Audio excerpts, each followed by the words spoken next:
Immigration. It's become his most difficult and most politically dangerous problem. How can David Cameron keep Britain in the EU while convincing the public he can keep unwanted migrants out of Britain?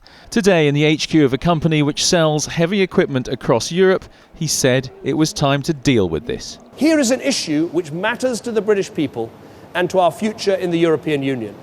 The British people will not understand.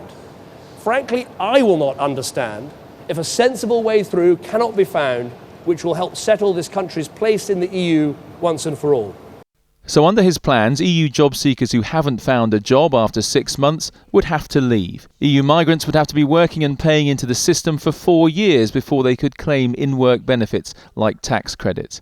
And they'd only be able to receive child benefit if their children were in Britain. David Cameron says he will secure these changes and then campaign to stay inside the EU. But what would failure mean?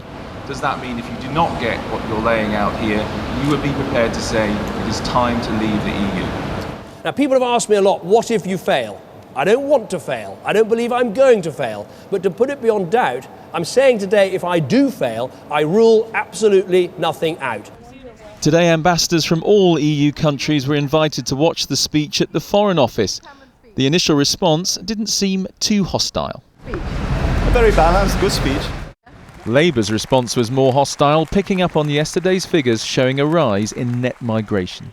Honestly, David Cameron's got no credibility on immigration, and frankly, people aren't going to believe his new promises when he's broken his old promises.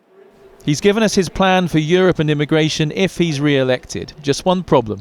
To be re-elected, voters have to believe his plan can work.